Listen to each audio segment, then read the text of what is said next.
जय श्री कृष्ण। नमस्कार दोस्तों, स्वागत है आप सभी का मेरे YouTube चैनल पर। दोस्तों, आज मैं आपको वैशाख महात्म के 28वें अध्याय की कथा सुना रही हूँ।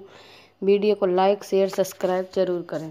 प्राचीन समय में राजा बलि और इंद्र में घोर युद्ध हुआ। इंद्र बलि को जीत फिर पृथ्वी पर उत्यक ऋषि के आश्रम में गया। वहां जाकर उनकी मंदगामिनी गर्भिणी पत्नी को सोते हुए देखकर इंद्र काम के वशीभूत होकर बलपूर्वक उसके साथ भोग करने लगा। तब गर्भस्थल बालक ने अपने पैरों से योनि मार्ग को ढक दिया, जिससे इंद्र का वीर्य पृथ्वी पर गिर गया। इस पर इंद्र ने क्रोधित होकर शिशु को श्राप दिया कि तू इस कर्म के करने से जन्मांध हो।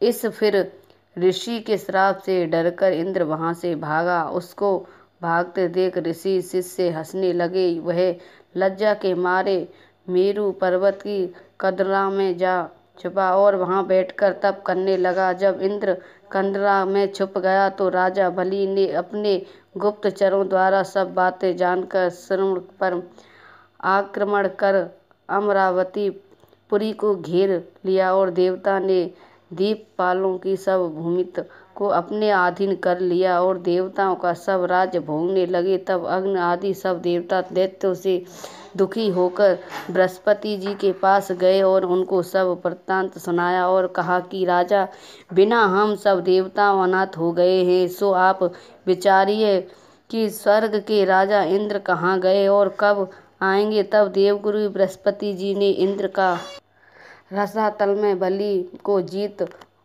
उत्थय के आश्रम में जाना और ऋषि पत्नी के साथ बलपूर्वक भोग करना एवं शिष्यों से अपमानित होकर कंदरा में छुप जाने का समस्त वृत्तांत देवताओं को सुनाया और कहा कि अब इंद्र रुचि के सहित कहीं पर गुफा में घुसा हुआ और अपने किए हुए कर्म पर पश्चाताप कर रहा है। सब देवता उसी कंदरा के में पहुँचे और उसमें बैठे हुए इंद्र को देखकर सब उसके बल और वीर की प्रशंसा विख्यात स्तोत्र द्वारा उसे प्रसन्न करने के लिए करने लगे। सब देवता कहने लगे कि हे देवताओं के स्वामी, आपके बिना दैत्यों ने हम बड़ा कलेश दिया है। हम स्थान भ्रष्ट हो गए फिर रहे हैं। अब आप चलकर शत्रुओं का दमन करो। इंद्र कहने लगा, पर स्त्री गमन के दोष से मेरा बल वीर यश मंत्र शक्ति विद्या शक्ति सब नष्ट हो गई। इसी कारण मैं यहाँ गुप्त जगह निवास कर रहा हूँ। इंद्र की यह बात सुनकर सबने इंद्र को बल देने का विचार किया। बृहस्पति जी ने कहा कि हे इंद्र, अक्षय तृतीया को, जिसमें स्नान दान आदि से मनुष्य के 1000 पाप नष्ट हो जाते हैं और बल वीर तथा ऐश्वर्य बढ़ता है, इसलिए तुम इस दिन स्नान आदि करो। बृहस्पति जी के ऐसे वचन सुनकर इंद्र ने अक्षय तृतीया को स्नान दान आदि वैशाखोत्सव धर्म किया। इसे भक्त देने वाले धर्म कार्य से उनके बल वीर्यादि सब पूर्वक बढ़ गए तथा परस्त्री गमन दोष भी नष्ट हो गया। तब वह पूर्ववत हो गया और दैत्यों को जीत उसने अपने अधिकार प्राप्त कर अमरावती पुरी में प्रवेश किया। तभी से यह अक्षय तृतीया जगत में प्रख्यात है। बोलो वैशाख महात्म की जय। बोलो विष्णु भगवान की जय।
शुक्रवार, शनिवार, एतवार, सोमवार, मंगलवार, बुधवार, वीरवार।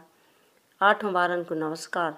बहन बोली बहन खड़ी हुई तो देखा बालक बोले कि मामा क्या लाया है। तो देखा उसमें फल धरे हुए थे और जो सांप था उसका हार बन गया। बच्चे ने खोल के देखा कि मामा हार लेकर आया है। बहन ने पहन लिया। भैया बाहर से आया। भैया बोला बहन मेरी बड़ी पैसे वाली है, हार पैर रखा है। कि बहन हार पैर रखा है, बहन पैसे वाली है। कि भैया तू ही लाया है हार को। कि ना बहन मैं तो काल लेकर आया हूँ। कि भैया तुझमें 9 गिरह चल रही हैं, भाभी से कह देना, भाभी कहानी सुन ले 9 गिरहन की। जब भाई माँ से चला गया, बहन ने खूब खातर करी। जब भाई जाने लगा, बहन बोली हार ले जाकर। ना बहन तेरा ही हार है। जब माँ पे पहुँच गया तो भाभी से बोला अपनी पत्नी से कि हम दोनों कहानी सुनो करेंगे, मैं केहू करूँगा तू सुनो करियो। कि 1 लोटे में पानी ला, चामर के दाने ले, लोटे कछु से ढक ले, हल्दी ले, हाथ में हल्दी ले। और कहानी सुनी कि जीन की जनावर की, हाथी की घोड़ा की, बहन की भैया की, मैया की बेटा की, धी की जमाई की, पियर की सासरे की, सबकी गिरह उतरो। हाथी की भंगरे की, भंगरे की सब भट्टी में झुक जाओ। बंदा चले 4 पग, गिरह चले 8 पग।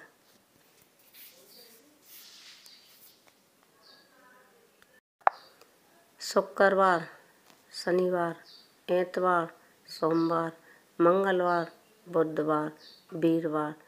8 बारन को नमस्कार। अब भाई भी कहानी कह के बैठा हो गया तो देखे अन्न धन के भंडार भर गए। हे गिरह माता, जो ऐसा भाई को बहन को दिया ऐसे सबको देना। सास बहू थी। सास बोली कि बेटी पीपर पतवारी नवाया कर। बहू से बोली कि हाँ माँ नवाया हूँ। बेटी दूध दही बेचा कर। के माँ जी मैं तो दूध दही बेचना ना जानूं। अब दूध दही ले जाती और पीपर पतवारी पे चढ़ा आती। कि माँ पे बहुत सी भैया पूजा कर रही थी, वहीं पे चढ़ा आती। बहू दूध दही ले जाती, पीपर पतवारी पे चढ़ा आती। हफ्ता हो गया। सास बोली बहू हिसाब दे। कि माँ जी सेठ जी हिसाब देंगे, महीना हो जाएगा जब। फिर 1 महीना हुआ। पीपर पे जाकर बहू जोर जोर से रोने लग गई।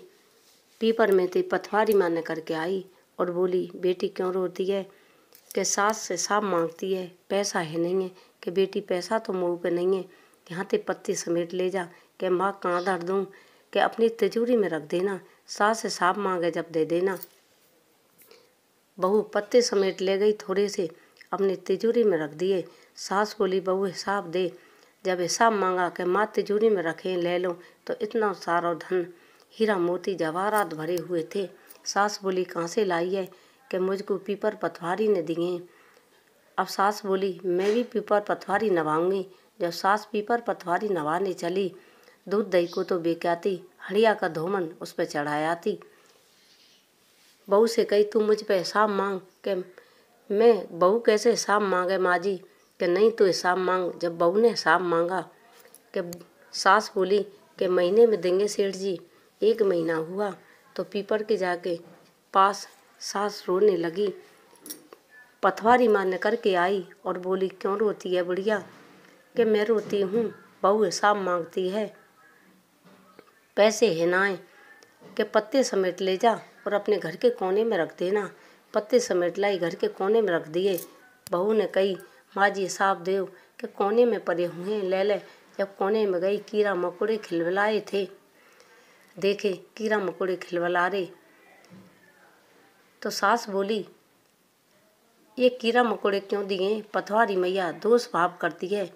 पतवारी माँ के पास गई। पतवारी माँ बोली कि उसने तो सच्चे मन से, बहू ने तो दूध दही से सच्चे मन से नवाई थे, तेने लोभ से नवाई थी, तेने पानी से नवाई। हे पतवारी माता, जैसा बहू को दिया ऐसे सबको देना, सास को दिया ऐसे किसी को न मत देना। जय पटवारी माता की। जय पोपा बाई की। तो बहन भाई थे, उस बहन का नाम पोपा बाई था। वो बचपन से ही भगवान का भजन करती, पाठ पूजा करती। भाई से बोली, भाई मुझे गांव से बाहर एक झोंपड़ी घेर दे और मैं वहीं पे भजन करूंगी, शादी नहीं करवाऊंगी। भाई ने गांव के बाहर झोंपड़ी घेर दी, वहीं पे पोपा बाई भजन करती और गांव वालों से कह दी, जो बचे जो खाना मुझको भेज दो, उसी खा लूँगी, अपनी अपनी गायन को छोड़ दो, गायन की सेवा मैं करूँगी। तो पोपा बाई वहीं पे भजन कराई। एक दिन गांव का दूर का देश का राजा माहे के निकल के जा रहा था।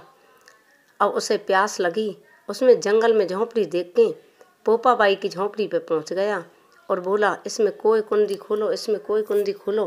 पोपा बाई पहले तो बोली नहीं, राजा खटखटाता ही रहा। जब पोपा बाई ने कही, कौन है? कि मैं हूँ देश का राजा। कि देश का राजा है, यहाँ क्यों आए हो? कि तुझसे शादी करने। कि मैं तो किसी का मुँह नहीं देखूं। तो जबरन पोपा बाई को माँ से खींच ले गया, झमर ले गया। तो पोपा बाई ने शराप दिया, तेरे धन, हाथी घोड़ा, कुटुंब परिवार सब नष्ट हो जाएगा। ये बात रानी ने सुनी तो रानी ने कही, पोपा बाई को वहीं पे छोड़ के आओ। मैंने विरोध फैला दिया। जब राजा ने पोपा बाई का हाथ पकड़ के ले गया था, फिर लाया पोपा बाई को, रास्ते में पाप की नदी आई, राजा डूब के मर गया और पोपा बाई स्वर्ग को चली गई। पोपा बाई को बैकुंठ का राज मिला।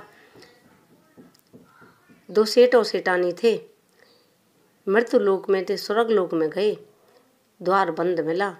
द्वार बंद होने पर वे बोले, द्वार किसने बंद किया है? द्वार खोलो। कि यहाँ पोपा बाई का राज है। 7 खोपड़े लेना, उसमें राई भरना और 7 दिन तक उसकी पूजा करना और बोलते रहना, राज है पोपा बाई का, हिसाब है राई राई का। राज है पोपा बाई का, हिसाब है राई राई का। जय पोपा बाई की।